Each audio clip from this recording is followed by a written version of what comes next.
I am Caitlin V. Gubalya. I am 20 years old, and I am the daughter of Edgardo Gubalya and Evangeline Gubalya. And I lost my parents, so my dad, siguro no March 7, 2024. And yung mom ko naman, I lost my mother when I was in grade 6. So that was like 2017, noong February 25. Yung mommy ko, meron siyang like cyst ba siya? Basta nakalimutan ko anong mismong term nung sakit niya, pero cancer din. Sa lalamunan naman yun sa kanya. Tapos, yung sa daddy ko naman, cancer din, pero yung kay daddy, pancreatic cancer. Yung mga times kasi na yun, since nagkasakit si mommy, so like mga kasi tumagal siya ng pagamutan na like 3 years. So yung mga 1 year, 2 years na nagkakasakit siya, parang sinabihan na rin naman kami ni daddy nun, parang kumbaga, hindi man sa amin fully nag-sink in na may sakit siya, pero at least na, parang kumbaga na-inform kami na may sakit siya, anything possible na mangyari. Sobrang weird ngayon sobrang weird ng grief kasi parang alam mo, na aware ka, pero like feeling mo, hindi ko yun. Feeling mo, hindi ikaw yung nakakatanggap ng, hindi sa'yo nangyayari yun. So parang, hindi siya, kumbaga sa madaling salita, it never sinks in talaga.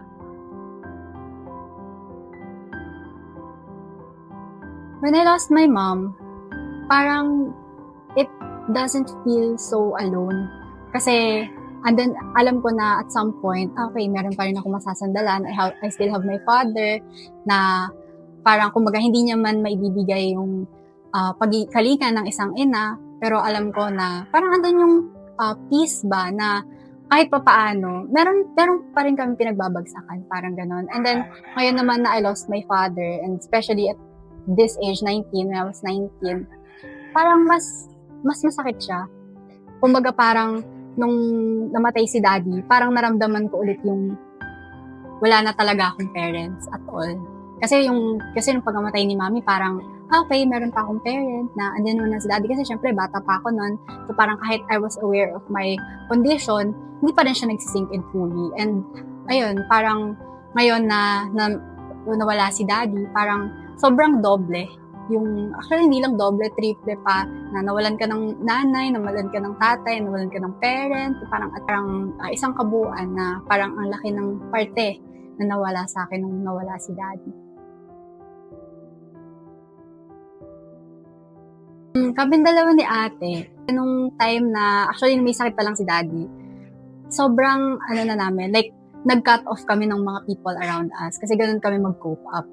Kumbaga parang hindi totally, yung kay mommy kasi parang mas madaling nag-sink in eh. Yung kay daddy kasi parang, kahit na hanggang ngayon parang hindi pa rin siya fully nag-sink in. So nung time na may sakit pa lang to si daddy, sobrang nag-cut off kami. Kaming dalawa ni ate, nag-cut off kami ng friends. As in parang binitawan namin yung mga hawak namin na tao sa buhay namin. Parang we get away. Parang yun yung naging coping mechanism namin. And up until now, so far, kung tatanungin nyo kami ngayon, na parang, okay, we're doing so far, so good naman.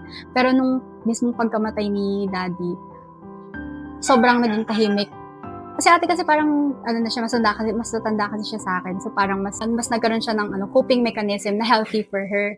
Saan kasi parang, namatay si daddy, parang siguro few months, ganun, okay pa ako. Kasi after namatay ni daddy, pumasok pa ako sa school, nag-absent lang ako ng 1 day, tapos nag-stay ako ng school, nag-take agad ako ng exams, na parang, life goes on. Akala ko yun lang yun.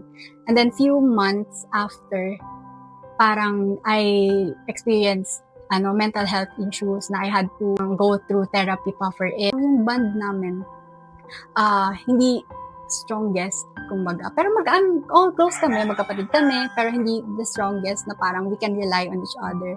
Kasi yun nga, yung nagagawa ng grief na parang at some point, yung coping mechanism was to get away with people. Ang masasabi ko lang sa akin, na naka-move forward talaga ako finally dun sa grief when it comes to my parents, is yung nagpa-therapy ako. Kasi nung time talaga before, hindi ako naghanap ng hobbies, puro lang ako akad, nag-aaral ako, pumapasok ako, hindi na ako, like, kahit may mga due dates ako na parang days before pa, ginagawa ko just to alam mo yun, para lang ma-cloud yung utak ko na okay, gano'n, na hindi dito nangyayari. Parang that was the time na I was having a hard time accepting, i-process yung emotions na meron ako. So at that time, ayun, wala talaga akong hobbies, wala akong kahit sa mga friends ko, hindi ko sila nakakausap, na literally, wala akong pinagsasabihan, wala akong napag-open up. Nakastay lang ako, like nakahiga lang ako at some point. Kasi parang doon, parang kinakausap ko lang sila na parang mas nararamdaman ko lang kasi sila kapag mag-isa lang ako.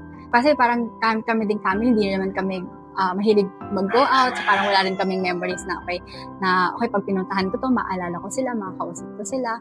So yun, parang para mas lalo ko silang ma-feel, minsan gusto kong mag-isa ako. Kasi parang kung sa ibang bagay, sa ibang tao, na feeling nila like sa mga big moments, gusto nila nandun yung family nila. Ako, personally gusto ko din naman yun. Pero mas naalala ko kasi sila every small moments nangyari. Tapos yung mga times na halimbawa, uuwi kang pagod ka sa school, babiyahe ka ng malayo, babiyahe ka ng matagal, tapos uwi mo 8 p.m., tapos wala man lang magtatanong sa'yo, kumain ka na ba?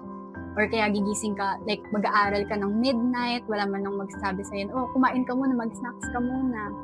Or even like sa breakfast, ganun, merong time nun na parang medyo naiiyak pa ako kasi parang sobrang pagod ako sa school, wala akong tulog, tapos nagsasaing ako, umiiyak ako kasi parang nararamdaman ko na wala akong parents, wala akong mother na kumakalinga na parang, o ito, kumain ka muna, pinagsaing kita, na parang nakakabawas man lang sa bigat ng nararamdaman mo. Ay. Medyo mahirap kasi parang, alam mo, as much as gusto kong mag-isip ng happiest moment with them, parang yung na nangyari sa kanila, parang na-wash away, ganun. Tapos parang, actually yung mom ko, hindi ko na rin siya super maalala. So parang ngayon, na you ask that question, parang napaisip din ako na ano nga ba yung ano nga ba yung masayang memories na meron ako sa kanila. Siguro, to answer the question, it's always na kumakain kami ng sabay. Nakikita ko or nararamdaman ko na, naalala ko na minsan pagkakain ako, naalala ko sila na ito, alam ko pa yung seating arrangement namin sa kusina.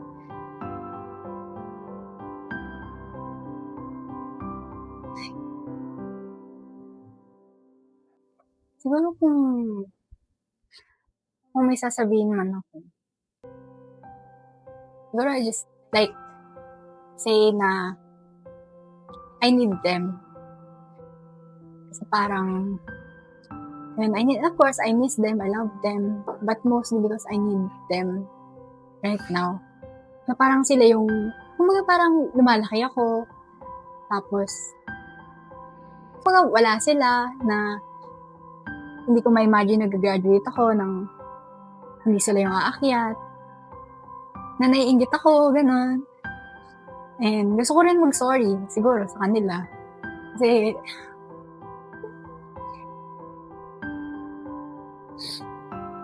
there was point in time na binlame ko sila for dying.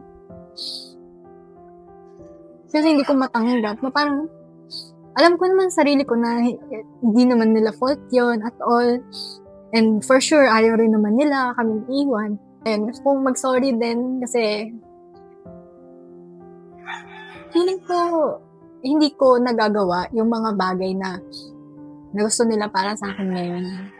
Na feeling ko nag-fail pa rin ako sa mga ibang bagay. And gusto ko lang sabihin na sana proud sila sa akin. Na especially yung mom ko kasi mastos ako sa mami ko. Parang inisip ko na sana through all the years na nawala si mami, sana proud siya na nakita niya ako na hindi man ako like sobrang like academic achiever na gusto niya na lumaki. Pero sana she was very proud of like seeing me right now. And for my dad, alam ko naman na sobrang supportive niya.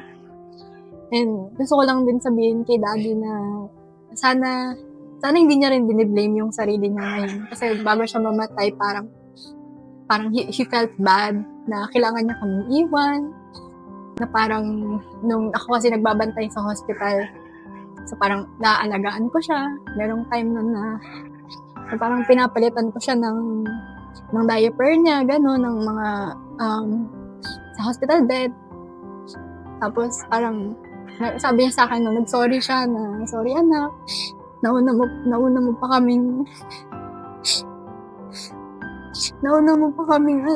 pa akong alagaan." Tapos parang ako, nung time na yun, syempre, ayoko naman umiyak, na parang, syempre, he felt worse na nga. Ayoko nang sabayan na, parang, mapaparamdam ko pa sa kanya na nahihirapan ako.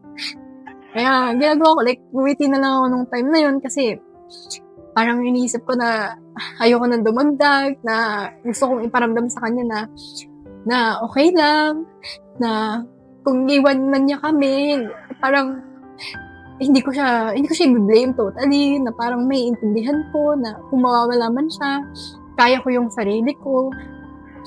Ayun, gusto ko lang sabihin kay daddy na sana you don't blame yourself. And lastly, gusto ko din mag-thank you for my mom. Nandyan siya throughout, na siya ang isa sa mga reason bakit ako nandito ngayon. And for my dad, na gusto ko rin syempre mag-thank you kasi parang despite na wala na si mommy, parang siya yung tumayong ama at ina sa amin. Gusto ko rin mag-thank you sa kay daddy kasi parang kinaya niya lahat, na parang hindi niya pinaramdam sa amin na we're having financial problems, hindi niya pinaramdam sa amin na kahit hindi siya makaka-attend ng mga recognitions, na parang wala na agad akong parents talaga at all. So yun, gusto ko lang mag-thank you na sila yung naging parte at sila yung bumuo kung ano ako ngayon. Grief is not linear. May mga times na mararamdaman mo talaga na, naka-move on na ako, like, okay naman ako nung nakaraang araw, bakit ito na naman ako ngayon? It doesn't mean na hindi ka nag-step forward dahil lang naramdaman mo or bumabalik ka ulit. Kasi that's the gift na parang sumusulpot siya bigla-bigla, na naiipon siya, na it's there, na hindi naman yung grief na yun, hindi yun nawawala. Realize ko din na we grieve so much kasi we love so much. Parating din yung point na andun ka na, completely healed ka na. Pero at the same time, it doesn't mean din na hindi mo na sila mamimiss, na hindi ka na malulungkot. Kasi yung lungkot na yun, it's forever there. It's part of the grief. And para lang ma-get through natin yung grief is yun nga, acceptance na wala na sila, acceptance na parte na sila ng past mo, parte na sila ng buhay mo talaga, and hindi naman sila mawawala kung hindi mo sila alisin sa puso.